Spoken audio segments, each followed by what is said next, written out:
అపోస్తుల కార్యములు 6వ అధ్యాయం ఈరోజు మనం ధ్యానించుకోబోతున్నాము. 6వ అధ్యాయంలో వాక్యం ఏం సెలవిస్తుందంటే 7 సహాయకులు అని. చూడండి, అపోస్తుల కార్యములు అంటే ఇంత ముందుకు మీరు వాక్యం వినుండొచ్చు యూట్యూబ్ ఛానల్లో, వినకపోయినా ఇప్పుడు విందాము. అదేంటంటే అపోస్తుల కార్యములు అంటే పరిశుద్ధాత్మ కార్యములు. ఎందుకు అపోస్తుల కార్యములు పరిశుద్ధాత్మ కార్యములు అని మన కన్నతల్లి కథోలిక శ్రీ సభ మనకి బోధిస్తుంది అని అంటే, మొట్టమొదటిగా ఆ దేవాతి దేవుడు ఎవరిని ఎన్నుకోలేదు. కరెక్ట్గా వాక్యం వినాలి మనం. ఎవరిని ఎన్నుకోలేదు ఈ ప్రపంచంలో. మరియ తల్లిని ఎన్నుకున్నాడు. అయితే మరియ తల్లిని కొద్దిసేపు పక్క పెడదాం. కానీ పిలుచుకున్నది ఎంతమందిని అంటే 12 మంది. 12 మందిని పిలుచుకున్నాడు. శిష్యులు అనేక మంది ఉన్నారు, కానీ 12 మందిని పిలుచుకున్నాడు. ఆ 12 మందికి ఏమని పేరు పెట్టాడంటే మీరు అపోస్తలులు అని. అయితే ఈ యొక్క మనకి అపోస్తల కార్యంలో 28 అధ్యాయాలు అనుకుంటాను మొత్తం ఉంది. ఈ అపోస్తల కార్యం మొత్తము పరిశుద్ధాత్మ కార్యాలు అని మన కన్నతల్లి కథోలిక శ్రీ సభ ప్రకటిస్తూ ఉంది. మొదట ఒక 10 నుండి 12 అధ్యాయాలు పేతురు గారి ప్రసంగంతో పాటు యోహాను గారి ఇన్వాల్వ్ అయి ఉన్నారు. దాని తర్వాత కొన్ని అధ్యాయాలు పౌలు గారి ప్రసంగాలు ఉన్నాయి. అంటే పరిశుద్ధాత్మ దేవుడు చాలా ఘనంగా వాడుకున్నాడు. పేతురు గారు పోప్, దేవుడిచ్చిన అధికారము, అవునా? ఎస్. అయితే పేతురు గారికి దేవుడు అంత అధికారం ఇచ్చినప్పటికీ ఎన్నో గొప్ప విషయాలు పేతురు గారి ద్వారా మనం తెలుసుకున్నాము. అంటే లెటర్స్ ద్వారా, లేఖనాల ద్వారా తెలుసుకున్నాము. పేతురు రాసిన మొదటి లేఖ, 2వ లేఖ, అదేవిధంగా ఇక్కడ అపోస్తుల కార్యంలో ప్రసంగాల ద్వారా. రెండవది పునీత పౌలు గారి ద్వారా కూడా అనేక విషయాలు మనం నేర్చుకున్నాము. 13 నుండి 14 లెటర్స్ ద్వారా. అంటే దేవుడు ఏం చెప్తున్నాడు అంటే, దేవుడికి విధేయత చూపిస్తే, దేవుడికి లోబడితే ఏ అధికారము కూడా అడ్డు లేకుండా ఆ దేవాతి దేవుడు చేస్తాడు. ఏ అధికారమైనా సరే ఆ దేవాతి దేవుడి యొక్క బిడ్డలకి లోబడతాయి. ఇది నిజం. మనకి కీర్తన గ్రంథము 2వ అధ్యాయం 7వ వచనంలో ఉంది. ఏంటి అంటే, ఈ రోజు నేను నిన్ను కని ఉన్నాను, ఇదిగో నీవు అడుగుము, దేశమును నీకు దారాదత్తముగా ఇచ్చెదను అంటున్నాడు ఆ దేవుడు. ఆమేన్, హల్లెలూయా. దేశాన్ని, ప్రపంచాన్ని, సమస్తాన్ని నేను నీకు దారాదత్తముగా ఇస్తానంటే నువ్వేం సంపాదించాల్సిన అవసరం లేదు. నువ్వు నన్ను సంపాదించుకో. మొట్టమొదటిగా దేవుణ్ణి ఎలా సంపాదించుకునేది? కేవలం ఒక ముద్ర, కేవలం ఒక సీల్ మన పైన ఉండాలి అని మన దేవుడు కోరుకుంటున్నాడు. అదేంటంటే humility is the king of all the virtues. విధేయత అన్నిటికంటే రాజు ఆ యొక్క సుగుణం అనేది. ఈ విధేయత మనలో ఉంటే తప్పకుండా దేవుడు వద్దన్నా పైకి లేపుతాడండి మనందరినీ కూడా. ఆమేన్, హల్లెలూయా. కానీ మనలో విధేయత ఉందా? ప్రతి నిమిషము, ప్రతి పనిలో, ప్రతి దానిలో. ఈరోజు ఒక అక్క ఫోన్ చేస్తే, ఇద్దరు అక్కలు ఫోన్ చేస్తే నేను కొన్ని మాటలు మాట్లాడాను కుటుంబం గురించి. దాని తర్వాత దేవుడు ఏమన్నాడు తెలుసా? నువ్వు కరెక్టా అన్నాడు. నిజంగా చెప్తున్నా నేను. నువ్వు కరెక్టా అన్నాడు. కాదయ్యా అన్నాను. మరి ఎందుకు మాట్లాడావు అన్నాడు. సారీ అయ్యా, ఇంకోసారి మాట్లాడలేదు, బై మిస్టేక్లో మాట్లాడాడు. దేవుడు ఇలా మాట్లాడుతున్నాడు. పరిశుద్ధాత్మ దేవుడు ఒప్పుకోమన్నాడు. ఒప్పుకుంటే యెషయా గ్రంథం 53:5 ఎత్తి పట్టుకుంటూ ప్రార్థిస్తూ, అదేవిధంగా మార్కు 11:24 ప్రార్థిస్తూ, 1 యోహాను 1:7 యేసుక్రీస్తు రక్తం వలన మన ప్రతి పాపము కడిగి వేయబడుతుందని ప్రార్థిస్తూ ఉన్నాడు.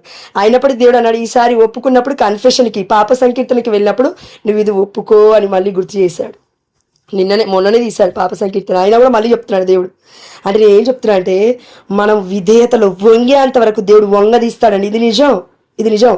ఎక్స్పీరియన్స్ అయిన వాళ్ళకి చాలా బలంగా ఉంటుంది ఈ యొక్క అనుభూతి. దేవుడు మనల్ని కృంగుబాటు చేయడు, నిరాశ నిస్పృహకి వెళ్ళి చచ్చిపోమని చెప్పడు. కానీ విధేయత, రా కిందికి రా, తగ్గు తగ్గు తగ్గు తగ్గు తగ్గు అని చూపిస్తాడు. ఆర్థిక సమస్యలు వచ్చినా, అప్పుల బాధలు వచ్చినా, వాటెవర్, అనారోగ్య సమస్యలు వచ్చినా, లేదంటే ఎదుటి వాళ్ళు నిన్ను నన్ను అంటున్నా అనవసరంగా అయినప్పటికీ కూడా అది మన మంచికే. మనలో ఎక్కడో ఏదో ఉంది, అది పొడుచుకుంటుంది దేవుణ్ణి, లేదంటే దేవుడి యొక్క ఆజ్ఞకి విరుద్ధంగా ఉంది. అది ఆ కొమ్మును విరక్కొట్టడానికి. కొమ్ము అంటే ఇక్కడ గర్వము, అహంకారము, లూసిఫర్ యొక్క గుణము, గర్వం అనమాట. అది అనగొట్టడానికి, కృంగదీయడానికి, లేదంటే అది మొత్తం మొత్తం ఏమంటారు, తుడిచివేయడానికి, మనల్ని ఇంకా ప్యూర్గా శుద్ధీకరించడానికి దేవుడు అలా చేస్తూనే ఉంటాడు. 24 గంటలు ప్రతి సమయమందు, ప్రతి క్షణము ప్రయత్నం చేస్తూనే ఉంటాడు పరిశుద్ధాత్మ దేవుడు మనలో నుండి. మనం చేయట్లేము, అది పరిశుద్ధాత్మ దేవుడే మన నుంచి చేస్తున్నాడు. ఎందుకు? ఇదిగో ఎల్లప్పుడూ మీతో ఉండుటకు ఆదరణకర్తను మీ మీదికి పంపించేశాడు దేవుడు 2000 సంవత్సరాల ముందు. ఇప్పుడు ఇన్బిల్ట్ మనలో ఉన్నాడు పరిశుద్ధాత్మ దేవుడు. కాబట్టి ఆ దేవాతి దేవుడికి మొరపెట్టాలి పరిశుద్ధాత్మ దేవుడు. కాబట్టి నీలో నుండి నాలో నుండి ఏం మొరపెడుతుంటా అంటే, ఇదిగో ఇంతకుముందుకు నిర్మల కూడా చాలాసార్లు చెప్పింది, కావలి సన్మనస్కులు మన పక్కనే ఉంటారు, మనలాగానే ఉంటారు, చూస్తూ ఉంటారు, అన్ని రిపోర్ట్ చేస్తుంటారు దేవుడికి. ఇగో వెళ్ళి చెప్తూ ఉంటారు, నీ బిడ్డ ఇలా ఉంది అలా ఉంది అని చెప్పగానే దేవుడు అంటాడు, ఒక ప్రేరణ హృదయంలో పుట్టిస్తాడు, నువ్వు తప్పు, నేను తప్పు, ఇలా చేయి, ఇది నీకు మంచిదే అంటే మ్యాక్సిమం మనలో అస్సలే విధేయత చూపించలేం. చాలా కష్టమైన పని అది. ఆ విధేయత ముందొస్తుంది. అందుకే అన్నాడేమో దేవుడు, వినాశనానికి ముందు గర్వము నడుస్తుంది అని. లూసిఫర్కి అదే నడిచింది, గర్వము నడిచింది. ఎక్కడ వరకు వినాశనం అయ్యా అంటే ఇప్పటికి కూడా ప్రతి ఒక్కరు కూడా దేవుడి పేరు ఉపయోగించినప్పుడల్లా వాడి పేరు ఉపయోగించుకొని కాళ్ళ క్రింద తొక్కేస్తూనే ఉన్నారు. ప్రతి ఒక్క వ్యక్తి కూడా. పరలోక రాజ్యం నుంచి వచ్చాడు లూసిఫరు, అంత ఘోరమైన పరిస్థితి. దేవదూతల రాజ్యము, దేవుడి సన్నిధిని కోల్పోయాడు, ఈ లోకానికి వచ్చి పడ్డాడు. ప్రతి ఒక్కరు తిట్టడంలో లేరు లూసిఫర్ గాని. కాబట్టి నేను గాని అని ఎందుకని అంటే, అలానే తిడితేనే మంచిదండి సాతాన్ని, మనమేమి ప్రైజ్ చేయొద్దు, అందుకని చెప్తున్నాను, స్తుతించొద్దు. కాబట్టి మనందరిలో ఏం తక్కువైంది అని దేవుడు చెప్తున్నాడంటే, ఈరోజు పరిశుద్ధాత్మ కార్యములు, అపోస్తల కార్యములు దేవుడి వాగ్దానము చేశాడు. అదేంటంటే పరిశుద్ధాత్మ దేవుని. ఇందులో మొత్తం అదే ఉంటుంది ఎక్కువగా. పరిశుద్ధాత్మ దేవుడు వస్తాడు, మీతో నివసిస్తాడు, మీరు ఇలా చేయండి అలా చేయండి, భయపడకండి, ధైర్యం కలిగి ఉండండి, ఇంకా చాలా విషయాలు ఉన్నాయి. సో అందులో 7 సహాయకుల్ని వీరు ఎందుకు ఉంటున్నారో మనం ఈరోజు చూద్దాం. సహాయకులు అనగా అర్థం ఏంటి అంటే హెల్పర్స్. మన పవిత్రాత్మ దేవుడికి, పరిశుద్ధాత్మ దేవుడికి ఉన్న ఇంకొక పేరు ఏంటంటే హీఈస్ ఎ హెల్పర్. మన పరిశుద్ధాత్మ దేవుడు 3వ వ్యక్తి అయి ఉన్నాడు. పితాపుత్ర పరిశుద్ధాత్మ దేవుల్లో త్రిత్వైకంలో మనకి సహాయకుడై ఉన్నాడు. ఆ సహాయకుడు మనకి ఈరోజు ఒక వాక్యాన్ని పరిచయం చేస్తున్నాడు. అదేంటంటే, మీరు నా వలె సహాయకులై ఉన్నారా, లేదంటే దుష్టుడిలాగా, సాతానులాగా, లూసిఫర్ సైన్యములాగా సహాయకుల బృందములో కాకుండా సాతాను బృందంలో మీరున్నారా అని మనల్ని అందరినీ దేవుడు ప్రశ్నిస్తాడు. ఎందుకు ప్రశ్నిస్తున్నాడు అంటే, మనం ఇప్పటి వరకు ప్రార్థనలు చేస్తూనే ఉన్నాం. చాలా మటుకు మనలో చాలా గొప్పగా ప్రార్థనలు చేస్తున్నారక్క. ఆ దేవుడి ఎన్నిక గొప్పది, అదేవిధంగా మనం లోబడిన తత్వము చాలా గొప్పది, దేవుడికే మహిమ దీన్ని బట్టి కూడా.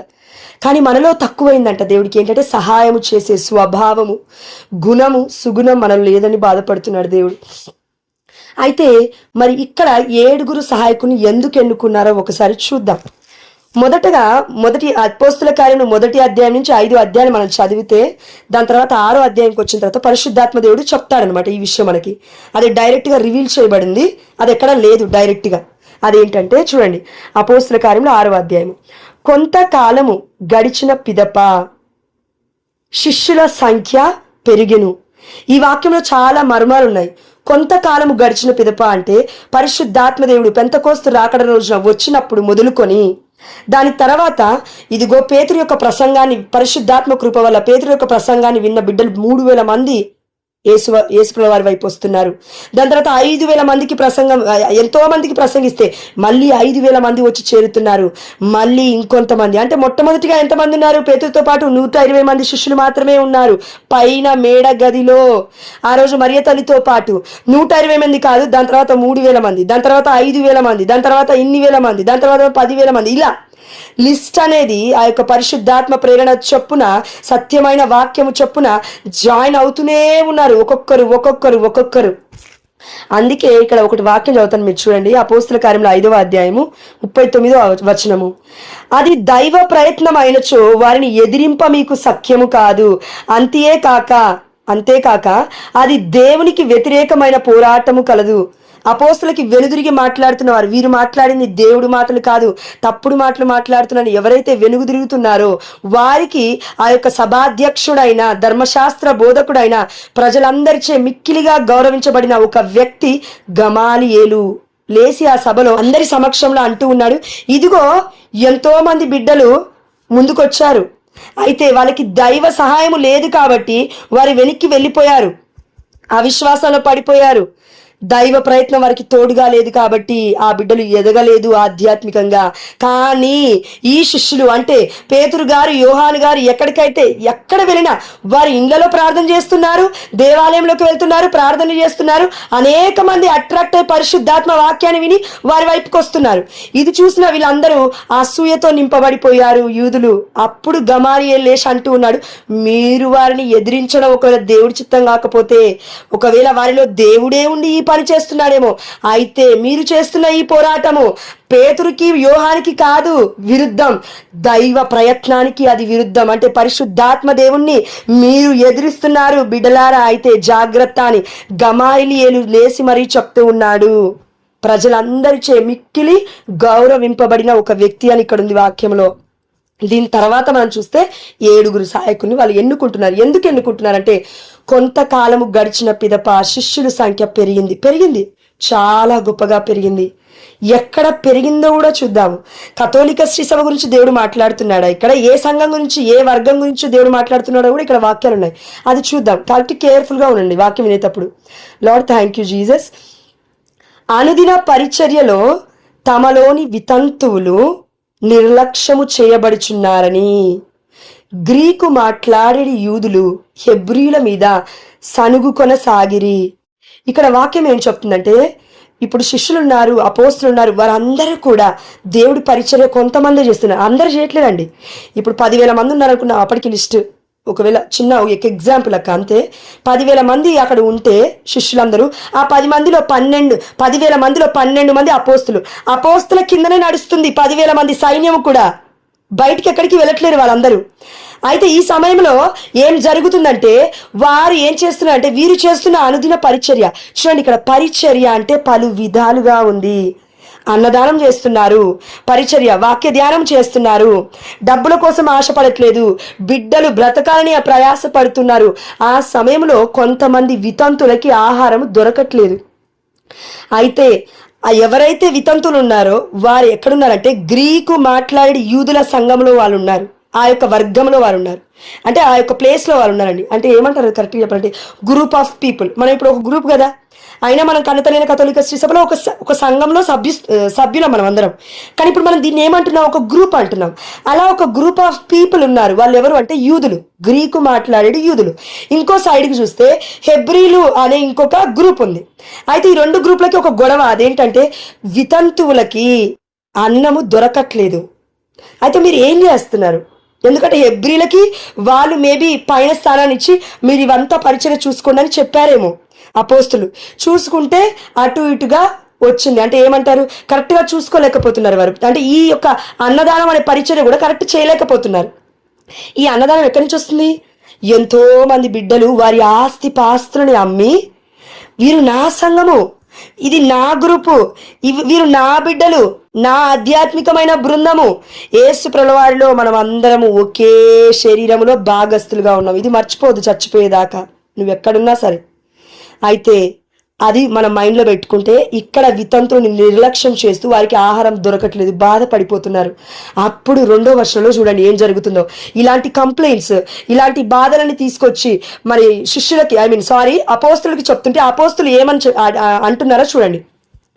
అందుచే 12 అంటే 12 మంది 12 అపోస్తులు శిష్యుల సంఘం అంతటినీ కూడా పిలిచి, శిష్యుల సంఘం అంటే ఎంతో మంది ఉన్నారు శిష్యులు, అపోస్తులు కాదు. అపోస్తులు 12 మంది.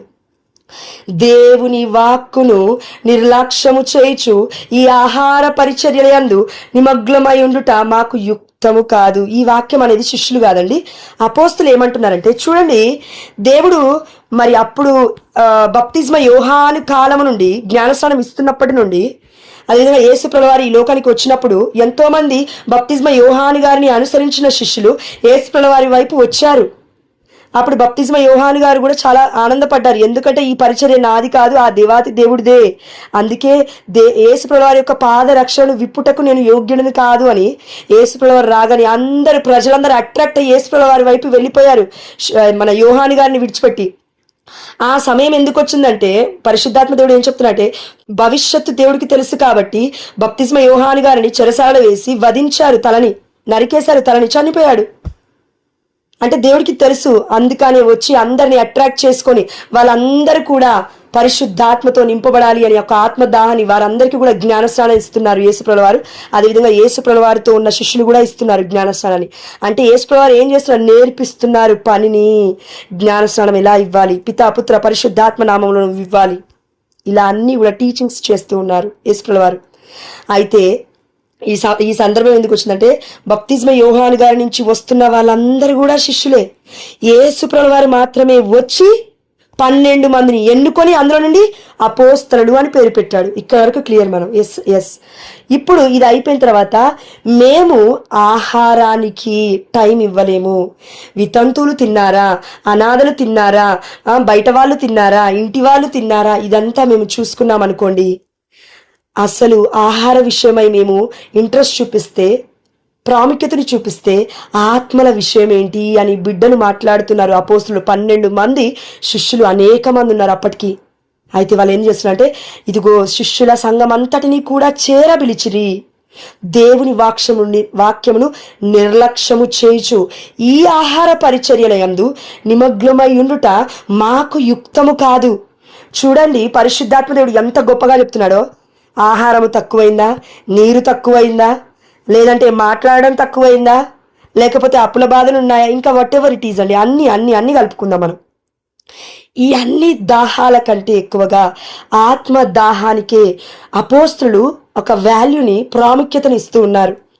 అందుకే అంటున్నారు చూడండి, కావున సోదరులారా, 3వ వచనము, కావున సోదరులారా అంటే శిష్యులందరూ. అందుకే అమ్మ మరియ తల్లికి పిల్లలు లేరు, సోదరులారా అని సంబోధించిన అంత మాత్రాన వాక్యములు. సోదరులారా, మీలో పవిత్రాత్మతో నిండిన వారిని, జ్ఞానము కలవారిని, మంచి పేరు గలవారిని 7 ఎన్నుకొనుడు.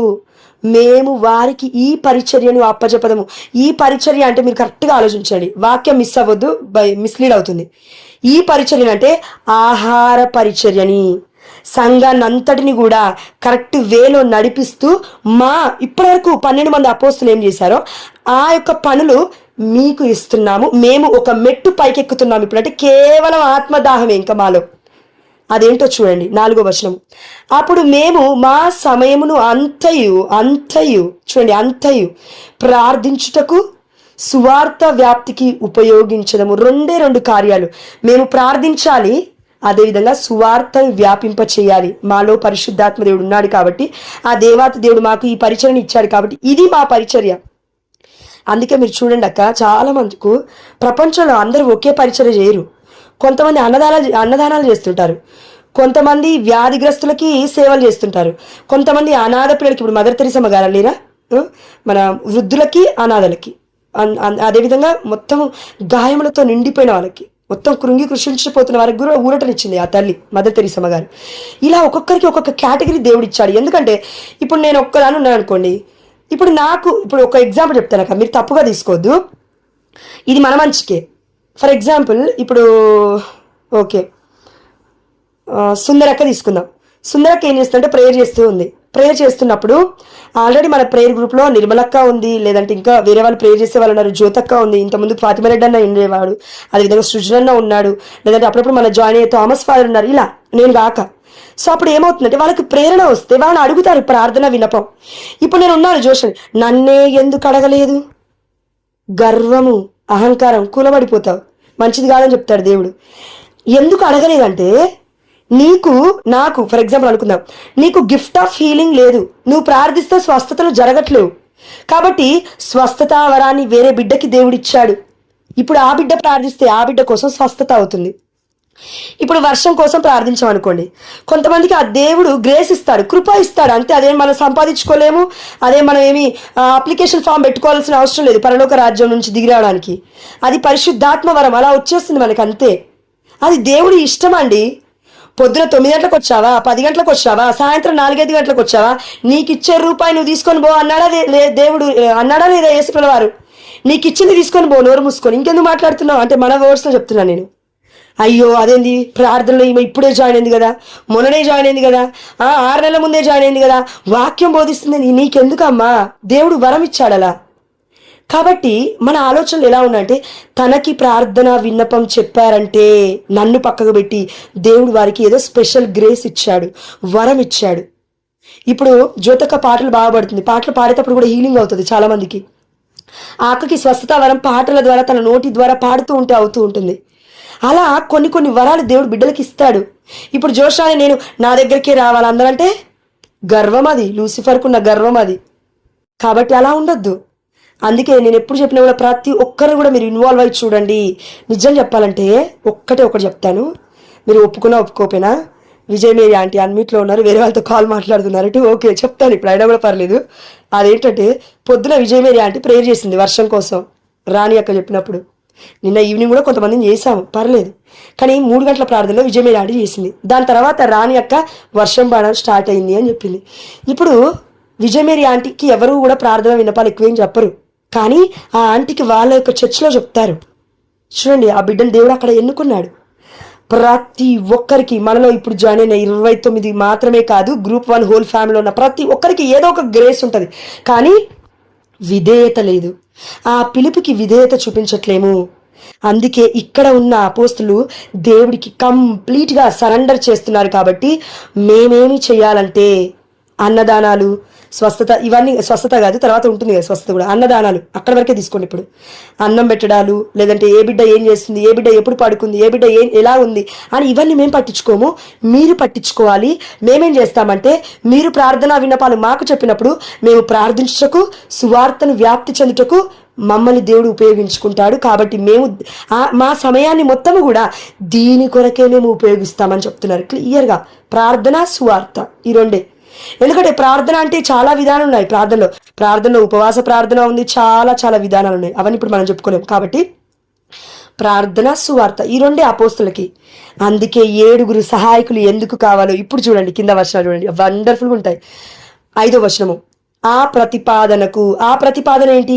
అపోస్తులు 12 మంది సఫర్ అయి ఆలోచించి అనుకొని ఈ బిడ్డలందరి మధ్యలోకి తీసుకొచ్చి శిష్యులతో చెప్తున్నారు, ఇదిగో ఇలా మనం 7 ఎన్నుకోవాలి అని చెప్పినప్పుడు అందరూ ఆ ప్రతిపాదనకు ఆ సంఘం అంతయు సమ్మతించెను. అప్పటికి ఉంది 12 మందే, కానీ ఎన్నో వేల మంది 12 మంది అపోస్తుల గురించి, అపోస్తులు ఏదైతే చెప్తున్నారో పరిశుద్ధాత్మ ప్రేరణ ద్వారా అదే విన్నారు, కానీ పక్కకి తొలగలేదు వాళ్ళు. అది ఎక్కడుంది వాక్యం? ఇక్కడ చూడదాం రండి. 5వ వచనం, ఆ ప్రతిపాదనకు ఆ సంఘమంతయు సమ్మతించెను. సమ్మతించనంటే అర్థం ఏంటి? నువ్వు చెప్తే మేము వినాలా? నువ్వెవరు చెప్పడానికి?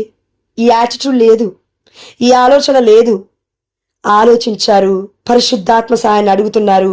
అయితే అపోస్తులు చెప్తున్నారంటే, దేవుడు బిడ్డలు చెప్తున్నారంటే కరెక్టే అని సమ్మతించారు. దాని తర్వాత ఏం జరుగుతుందో చూడండి. విశ్వాసముతోనూ పవిత్రాత్మతోనూ నిండిన స్తెఫను, ఫిలిప్పు, ప్రోకోరు, నికానోరు, తీమోను, పర్మేనాసు, యూదుల మతావలంబకుడగు అంతియోకియాకు చెందినవాడైన నికోలా అను వారిని వారు ఎన్నుకొనిరి. ఇక్కడ 7 పేర్లు చెప్తూ ఉన్నాడు దేవుడు.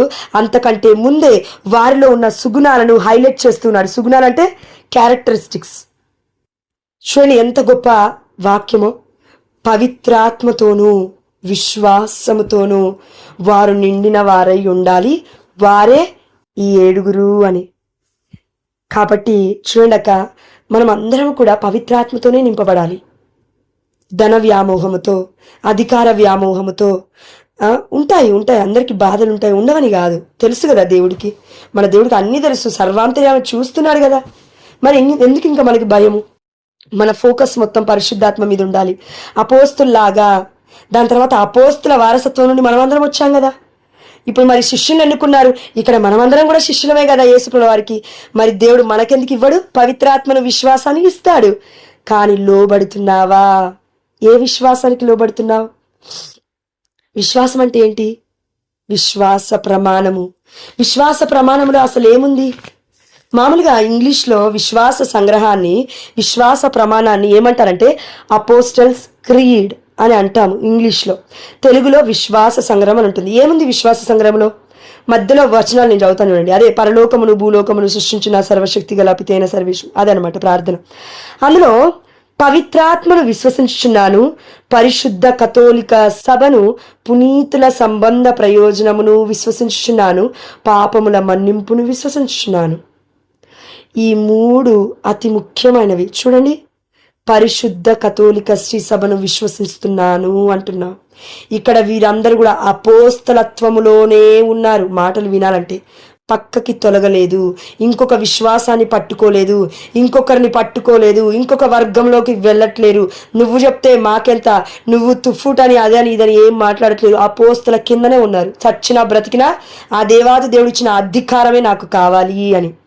అదేవిధంగా మనమును కూడా ఈరోజు మన కన్నతల్లి అయిన కథోలిక శ్రీ సభ దేనిపై కట్టబడిందంటే 12 అపోస్తులైన రాళ్లపైన కట్టబడింది. కానీ అందులో మూలరాయి యేసుప్రభుల వారై ఉన్నారు. ఆ 12 రాళ్ళు ఇదిగో అందులో ముఖ్యమైన రాయి పేతురు అయి ఉన్నాడు. మత్తయి సువార్త 16వ అధ్యాయం 16వ వచనం, ఇదిగో పేతురు, ఇదిగో నీ పేరు కేఫా, అయితే ఈ రాతిపై క్రీస్తు సంఘాన్ని నేను కడుతున్నాను అన్నాడు. అదేవిధంగా దర్శన గ్రంథంలో చూస్తే మనం దేవాలయం తెరవబడినప్పుడు దర్శనాన్ని చూస్తున్న యోహాను గారు ఇదిగో పరిశుద్ధాత్మ ప్రేరేపణ ద్వారా రాసిన గ్రంథము, అందులో ఏముందంటే 12 స్తంభాలు ఉన్నాయంట దేవాలయానికి. 12 స్తంభాల పైన 12 మంది అపోస్తుల పేర్లు మాత్రమే ఉన్నాయంట. ప్రియమైన బిడ్డ, వర్గాల పేర్లు లేవు.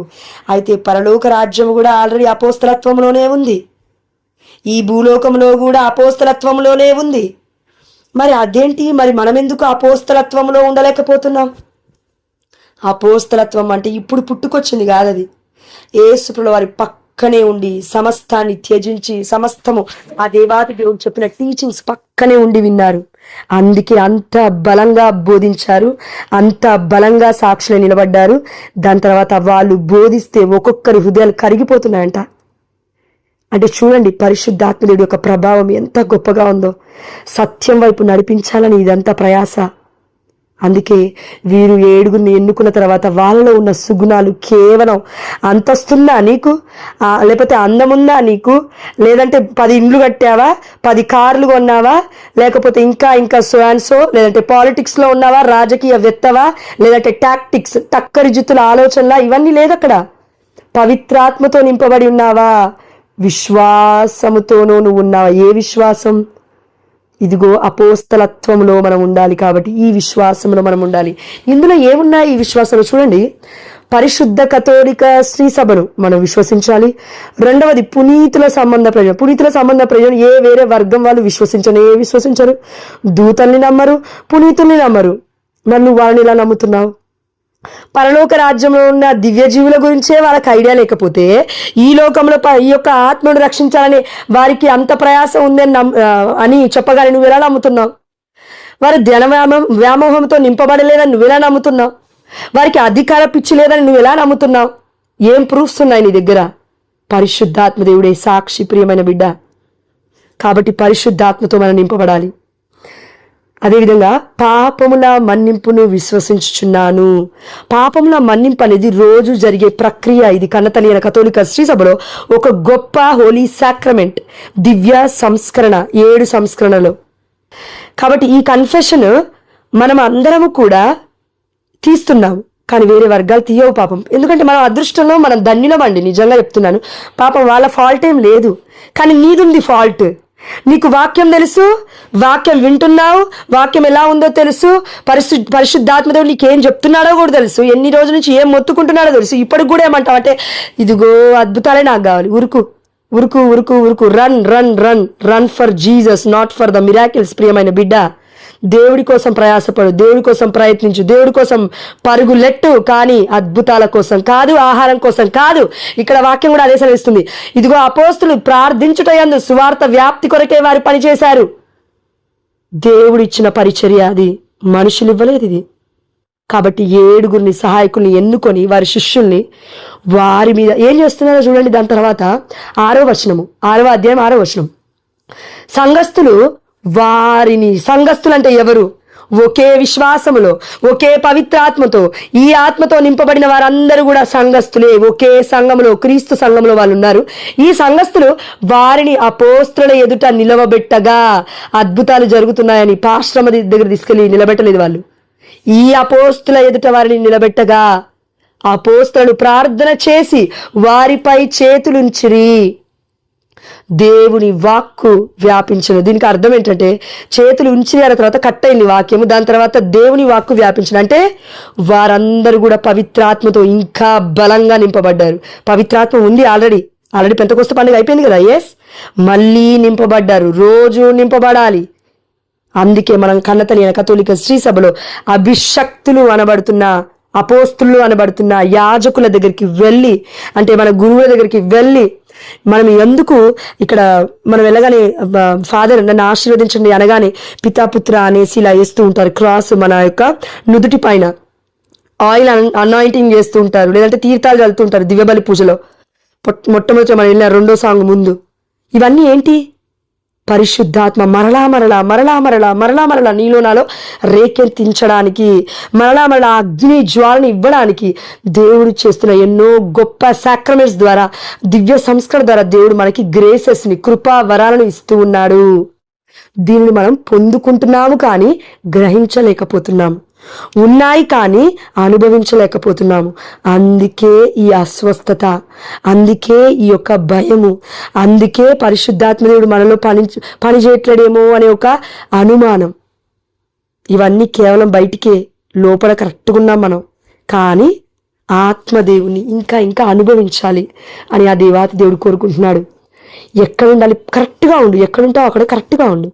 వద్దు మన సముద్రంలో కెరటం వలె అటు ఇటు అటు ఇటు, అద్భుతం అటు అద్భుతం ఇటు, గోడ మీద పిల్లిలాగా ఎటు అద్భుతాలు వస్తాయి అటు దుంకల్లా ఇటు దుంకల్లా, 2 పడవల మీద కాలేసినట్టు అటు దుంకల్లా ఇటు దుంకల్లా, ఎటెళ్ళాలి ఎటు కాకుండా పోతాం. ఒకే విశ్వాసంలో ఉండి దేవుణ్ణి అడుగు. తిట్టుకోకు, కొట్టుకోకు, ఏ అపోస్తులను తిట్టుకోకు. కరెక్ట్ సత్యమైన వాక్యం చెప్తుంటే కూడా నువ్వు తిట్టుకుంటూ తప్పే. అది వారు అపోస్తులకి కాదు, దేవుడికే, దైవ ప్రయత్నానికే విరుద్ధంగా మాట్లాడుతున్న వాక్యం ఉంది. ప్రియమైన బిడ్డ, సత్యము నిన్ను స్వతంత్రుని చేస్తుంది. దేవుడి జ్ఞానము నిన్ను నన్ను సంపూర్ణమైన సత్యములోకి నడిపిస్తుంది. ప్రియమైన బిడ్డ, ఇది ఆ సత్యమే, ఇది గొప్ప సత్యము. దేవుడు చెప్తున్నాడు మనకి. మనందరికీ ఒక ప్రశ్న ఉండొచ్చు, జోష్న మరి పరిశుద్ధాత్మ దేవుని మనం అడిగితే మరి అందరినీ ప్రేమించాలి, అన్నిలు ఒకటే, క్రైస్తవులందరూ ఒకటే, ప్రాటెస్టెంట్స్ ఒకటే, సిక్కులు ఒకటే, బౌద్ధులు ఒకటే, వాటెవర్, ప్రపంచం కోసం దేవుడు మరణించాడు కదా. యోహాను సువార్త 3:16 అనుకుంటాను, లేదంటే 13:6 నాకు గుర్తులేదు. ఇదిగో ఆ దేవాతి దేవుడు లోకమును ఎంతో ప్రేమించి తన ఏకైక పుత్రుని ఈ లోకానికి పంపించాడని ఉంది కదా. లోకంలో మొత్తం ప్రేమించాడు కదా దేవుడు. మరి దేవుడు ఇన్ని రిస్ట్రిక్షన్స్ పెట్టాడేంటి? సత్యం అందరికీ ఎలా తెలుస్తుంది అని నీకు నాకు ప్రశ్న ఉండొచ్చు. చూడండి, ఒకటి చెప్తాను ఎగ్జాంపుల్. పరిశుద్ధాత్మ దేవుడు రివీల్ చేశాడు మొన్నటి రోజున. అదేంటంటే, ఇప్పుడు నువ్వు నేను పాలు తాగే ఏజ్లో ఉన్నావు. అమ్మ గర్భంలో ఉన్నప్పుడు పాలు తాగలేవు, బయటకు వచ్చే పాలు తాగాలి. అప్పటి వరకు తండ్రే, దేవుడే నిన్ను పోషిస్తాడు. అంటే నువ్వు గర్భంలో ఉన్నప్పుడు ఒక దశ, దాని తర్వాత గర్భం నుండి బయటపడిన తర్వాత ఏడుస్తావు ఆకలి కోసం. అమ్మ పాలిస్తుంది, లేదంటే కొంచెం 6 months 7 months లేదంటే 8 months దాటిన తర్వాత ఇంకొంచెం వాటర్ ఇవ్వడమో, లేదంటే ఫుడ్ మెల్లమెల్లగా చిన్న ఉంటాయి కదా ఆహార పదార్థాలు తినిపించడం. 1 year 2 years దాటుతున్నప్పుడు అన్నము డైజెషన్ అవ్వదు, లేకపోతే చచ్చిపోతాడు బిడ్డ 6 months పెడితే అన్నం. అదేవిధంగా ఒక స్టేజ్ నుంచి నువ్వు ఒక స్టేజ్కి చేరుకోవాలి. ఇప్పుడు నువ్వు కథోలిక శ్రీ సభలో ఉన్నావు. మన ఆలోచనకి మించి దేవుడు ఏది కూడా మనకి నిగ్రహ శక్తికి మించి శోధన రానిస్తున్నాడంటే ఇంకెక్కడో మనం తప్పిపోతున్నాం. ఇప్పుడు కరెక్ట్ పాత్లో, కరెక్ట్ వేలో, కరెక్ట్ మార్గంలో మనం ఉండాలని దేవుడు కోరుకుంటున్నాడు. మనం కరెక్ట్ చేసామనుకోండి, సత్యం వైపు వెళ్ళామనుకోండి, తప్పకుండా స్వతంత్రం అవుతాం. మనం అప్పుల బాధలా ఏం బాధలైనా పర్లేదండి, తప్పకుండా ఆనందిస్తావు దేవుళ్ళు. ఇది నిజం, ఇది సత్యం. నాకు ఇచ్చిన దేవుడు మనందరికీ ఎందుకు ఇవ్వడం? ఆనందం తప్పకుండా ఇస్తాడు. బాధలు నాకు లేవా? 4 లక్షల అప్పు లేదా? ఈఎంఐ లేవా? కట్టుకోలేమా? నేనేమైనా జాబ్ చేస్తున్నానా? మా ఆయన మీద పడి తింటున్నాను నేను రోజు. కరెక్ట్ తిండి కూడా తినండి. యాక్చువల్ చెప్పాలంటే పని చేయవాడు తిండికి అర్హుడు కాదంట. ఇది నేను గుర్తుపెట్టుకుంటాను దేవుడి దగ్గర. తక్కువ తింటాను నేను, ఎక్కువ తిన్ను. నిద్ర వస్తుంది కాబట్టి, బద్ధకం వస్తుంది కాబట్టి అంతగానగా తినను నేను. నన్ను చూస్తే మీకు అర్థమైపోతుంది. కాబట్టి నేను ఎందుకు చెప్తాను, నన్ను నేను హైలైట్ చేసుకోవడానికి కాదు కానీ చెప్తున్నాను. కాబట్టి ఒక స్టేజ్ నుంచి ఒక స్టేజ్కి, ఒక స్టేజ్ నుంచి ఒక స్టేజ్కి నువ్వు వస్తున్నప్పుడు నువ్వు పైకెక్కాలి మెట్లు. కిందికి దిగుతా అంటే ఎలా? మనం ఆత్మలో అభివృద్ధి పడాలి, విశ్వాసంలో అభివృద్ధి బాటలో నడవాలి, అన్ని విషయములు అందు కూడా వర్ధిల్లాలని కోరుకుంటున్నావు కదా. మరి ఆత్మలో నువ్వు వర్ధిల్లాలంటే సత్యము నేర్చుకోవాలి. ఎందుకు? ఈ సత్యం ఎవరు? యేసయ్య అంటున్నాడు, నేనే మార్గము, నేనే సత్యము, నేనే జీవము. ఈ 3 పరిశుద్ధమైన గ్రంథం మొత్తం బోధిస్తుంది. ఈ 3 నేనే మార్గము, నేనే సత్యము, నేనే జీవము. ప్రపంచం పుట్టక ముందే నేను ఉన్నాను అని యేసుప్రభువు అంటున్నారు. యోహాను సువార్త కూడా, ఆదిలో వాక్కు ఉండెను, ఆ వాక్కు దేవుని వద్ద ఉండెను, ఆ వాక్కు దేవుడై మన మధ్యలో మనుష్య రూపుడై దిగి వచ్చెను అని యోహాను సువార్త 1:14 ఉంది. అది దేవుడి ఏకైక మహిమ అని కూడా ఉంది. ఇందులో ఈ వేలో మనం నడిచినప్పుడు, ఈ మార్గంలో మనం నడిచినప్పుడు భయాందోళన అవన్నీ, ట్రూత్ అనేది, సత్యం అనేది ఎప్పటికైనా స్వతంత్రుని చేస్తూనే ఉంటుంది. బానిసల్ని చేయదు. అసత్యమే బానిసల్ని చేస్తుంది. అబద్ధపు బోధనలే మనల్ని బంధకాలలో చిక్కుకునేలాగా చేస్తాయి. అందుకే ఇప్పుడు నేను ఒకవేళ ఎన్నో రోజుల నుంచి ఉంటున్నా వాక్యము, కథోలిక శ్రీ సభలో కరెక్ట్గా ఉన్నప్పుడు వేరే వాళ్ళ కోసం ప్రేర్ చేయి. దాని తర్వాత బిడ్డలు, ఫర్ ఎగ్జాంపుల్ ఇందులో నవ్య సిస్టర్లు, లేదంటే బెంగళూరు నుంచి ఇంకో జ్యోతక్క ఉంది, ఇంకో 2-3 బిడ్డలు, సుజాత అక్క ఉంది. మన ఇప్పుడిప్పుడే ప్రాటెస్టెంట్స్ నుంచి వాళ్ళు కొంచెం వాక్యం ఉంటున్నారు. మరి ఆ బిడ్డలకి ఏం చెప్తావంటే, ఆ బిడ్డలకి ఏం చెప్పడం లేదు, వాళ్ళకి రిస్ట్రిక్షన్స్ లేవు, వాళ్ళ కండిషన్స్ పెట్టదు. పరిశుద్ధాత్మ దేవుడు ఏమంటాడు, తెలుసుకోండి అంటాడు. నువ్వు క్యాథలిక్గా తెలుసుకున్నదాన్ని పాటించంటాడు దేవుడు. ప్రాటెస్టెంట్స్కి ఏం చెప్తారంటే, తెలుసుకున్నావు, నేను నీకు చెప్తున్నాను, విధేయత చూపించు, ఇది కరెక్ట్ మార్గం అని చెప్పినప్పటికీ ఎక్కడ నా బిడ్డలను, నా భార్యను, ఇదిగో అందరినీ కూడా నేను పోషించలేక చచ్చిపోతాను ఏమో అని ధన వ్యామోహం మీద, ఇదిగో ఆ యొక్క అధికార వ్యామోహం ద్వారా బిడ్డలు సత్యాన్ని బోధించకుండా అదే స్టేజ్లో పైన నిలబడే వాళ్ళు ఎందరో లేకపోలేరు. అందరూ కాదు, అందరూ కాదు. కరెక్ట్ వినాలి మీ వాక్యం. ఇది నెక్స్ట్ లెవెల్. 3వది అన్యులు. అన్యులు అంటే నవ్య మొన్నటికే వచ్చింది, ఆయన కూడా జ్ఞానస్నానం పొందుకుంది ఆ బిడ్డ ప్రాటెస్టెంట్ సంఘంలో. అన్యులు తీసుకుంది అంటే నవ్య కంటే కింద, ఇంకా జీసస్ అంటే తెలీదు. ఆ బిడ్డ ఎవరిప్పుడు, పుట్టిన పసి కందు. ఇప్పుడు ఏం చేయాలి, అన్నం పెట్టొద్దు, నువ్వు డైరెక్ట్ తీసుకెళ్ళి జీసస్ గురించి చెప్పాలి. నువ్వు కథోలిక శ్రీ సభ గురించి చెప్పొద్దు, అర్థం కాదు. ఎందుకంటే వాక్యం తెలీదు. కానీ నీకు నాకు వాక్యం తెలుసు కదా, అన్నిడానికి వాక్యం తెలియదు కదా. అప్పుడు నువ్వేం చేయాలి, జీసస్ గొప్పతనం చెప్పాలి. డైరెక్ట్గా తీసుకెళ్ళి అన్నం నోట్లో నూపుతాంటే చచ్చిపోతుంది బిడ్డ, అర్థం కాదు వాక్యం. అదే ఇప్పుడు మనం చేస్తున్న ప్రయత్నం, అర్థమైందండి. అందుకే ప్రాటెస్టెంట్స్కి సపోర్టు, అన్యులకి సపోర్టు, మన కథోలికులకి సపోర్టు. నేనెవ్వరికి కూడా విరుద్ధం కానే కాదు. ఆ దేవాతి దేవుడు నాలో ఉన్నాడు కాబట్టి తప్పకుండా నేను విరుద్ధంగా మాట్లాడను. కానీ దెర్ ఈజ్ ఎ స్టేజ్, ఒక దశ అనేది ఉంది ప్రతి దానికి ఈ లోకంలో. నువ్వు పుడతావా, తప్పకుండా చనిపోవాలంటే ముసలి దశ అనేది నువ్వు దాటిపోని పోవాలి. లేదంటే మధ్యలో చనిపోతావా, యవ్వన దశలో కూడా చనిపోయే వాళ్ళు కొంతమంది ఉన్నారు. అప్పటిలోపు నువ్వేం నేర్చుకుంటున్నావు దాన్ని ప్రవర్తించు. ఇదండి ఈరోజు వాక్య ధ్యానాంశం. కాబట్టి దేవుడు ఏం చెప్తున్నా అంటే, అపోస్తులు వారి మీద చేతి నుంచి ప్రార్థించగానే పరిశుద్ధాత్మతో వారు నింపబడ్డారు. కరెక్ట్గా మీరు ఆలోచిస్తే అపోస్తుల కార్యం 2వ అధ్యాయంలో పెంతెకోస్తు పండుగ రోజున పవిత్రాత్మ రాకడ వచ్చింది.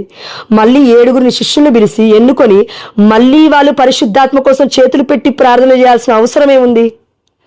That is the greatness of the priest. యాజకుడుకున్న గొప్పతనాన్ని దేవుడు తెలియజేస్తున్నాడు ప్రధాన యాజకులకి. కరెక్ట్గా చెప్పాలంటే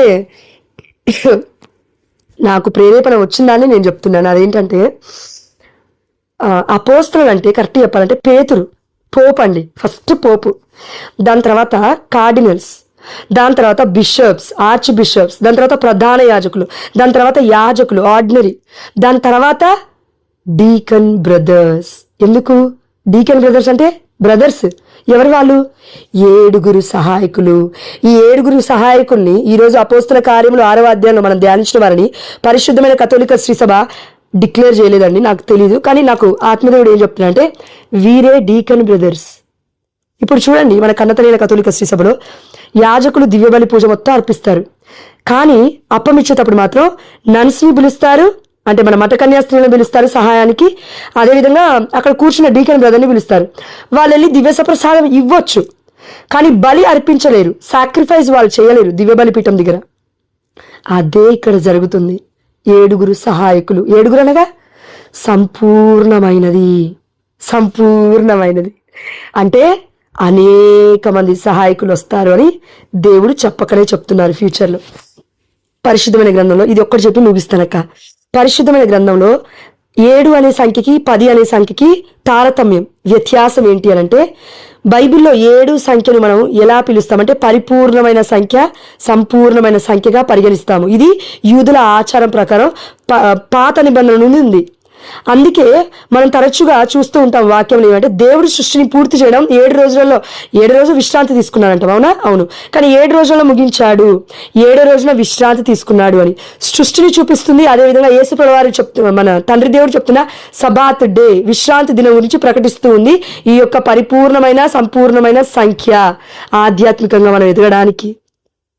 రెండవది 10 అనేది పరిపూర్ణమైన సంఖ్య. అదేవిధంగా 10 అనే ఈ యొక్క సంఖ్య దేవుడి చట్టముని, అంటే లా, మోజెస్ లా ఎక్కడుంది? నిర్గమకాండంలో చూసాం కదా, 20వ అధ్యాయంలో అక్కడ 10 ఆజ్ఞలు ఉన్నాయి కదా. అందుకే 10 అనే ఒక సంఖ్య 10 ఆజ్ఞలు మనకి చూపిస్తూ ఉంది. అదేవిధంగా పరిపూర్ణమైన ఈ సంఖ్య దేవుడు ఇచ్చిన అధికారాన్ని కూడా, చట్టాన్ని కూడా మనకి గుర్తు చేస్తూ ఉంది. దాని యొక్క క్రమాన్ని మనకి గుర్తు చేస్తుంది. ఎందుకు అనంటే 7 and 10 యొక్క 7 and 10 అనేది మనకి ఏం గుర్తు చేస్తుందంటే, కరెక్ట్గా ఆలోచించండి. దేవుడు ఈ సృష్టి చేశాడు, అదొకటి. రెండవది, ఆ దేవాతి దేవుడు పేతురుకి అధికారాన్ని ఇచ్చాడు. చట్టం అంటే ఏంటండి? అధికారం, లా. అధికారాన్ని ఎవరికి ఇచ్చాడు? మోషే ద్వారా ఆనాడు ఇజ్రాయెల్ ప్రజలకి 10 ఆజ్ఞలు ఇచ్చాడు. సినాయి కొండ మీదకి పిలిచి మరి మోషేని. దాని తర్వాత కొత్త నిబంధనలు యేసు ప్రభువు వచ్చన్నారు. ఈ 10 ఆజ్ఞలను రెండిట్లో రూఢీకరిస్తున్నారు. అంటే ఏమంటారు దాన్ని? గుప్తమై ఉన్నాయి. ఈ 10 ఆజ్ఞలు 2 ఆజ్ఞల్లో గుప్తమై ఉన్నాయి. అవేంటివి? దేవుని ప్రేమించాలి, అదేవిధంగా నీ పొరుగు వాడిని ప్రేమించాలి, 2. అలా అని విజయమేరి అంటే కొంచెం మీరు మ్యూట్లో పెట్టుకోండి అండి, చివరిలో ఉన్నాం. కాబట్టి మనం అందరము కూడా ఆలోచించాల్సింది ఒక్కటే.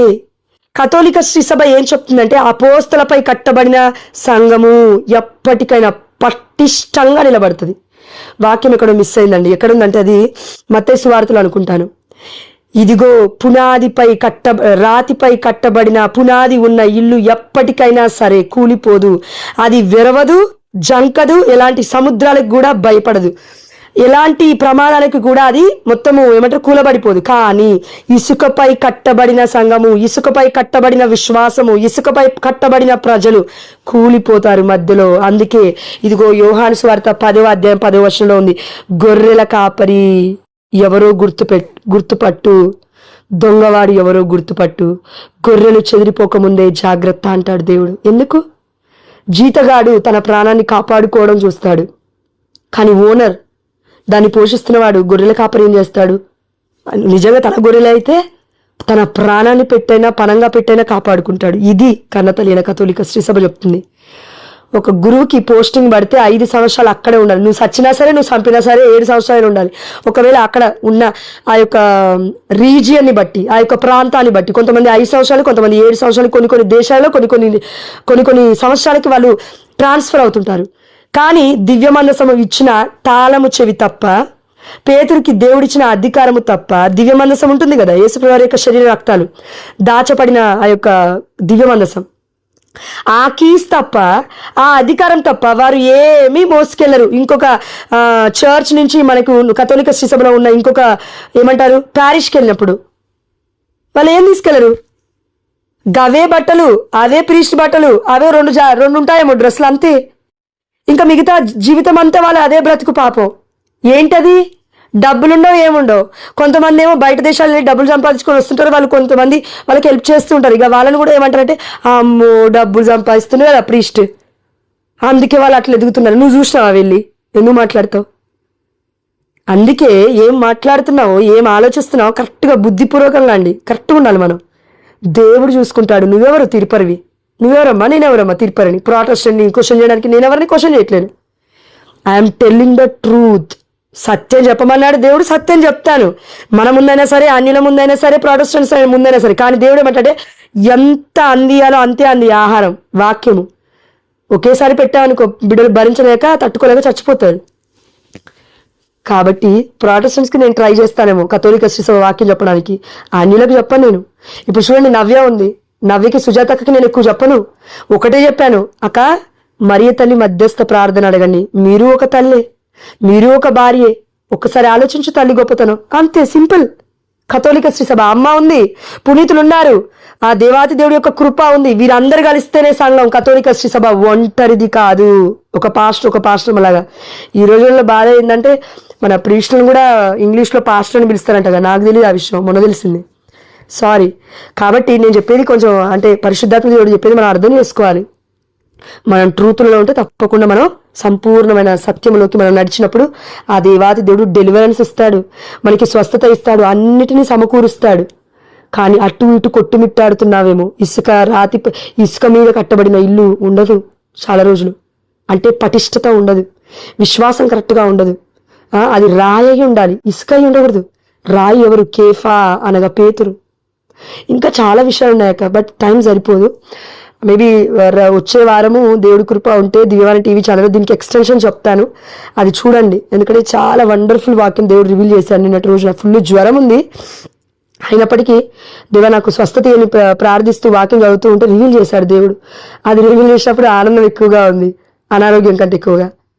కాబట్టి ఆ దేవాది దేవుడికి సమస్త ఘనత మహిమ ప్రభావములు చెల్లిస్తూ, దాని తర్వాత మనం చూసాం అపోస్తల కార్యం 7వ అధ్యాయం స్టెఫను ప్రసంగం చేస్తారంట.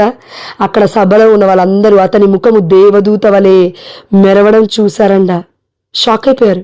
స్టెఫన్ ఎవరు? అపోస్తలుడు కాదే. అపోస్తలుడు గురువులు దీవించిన ఒక బిడ్డ మాత్రమే, శిష్యుడు మాత్రమే.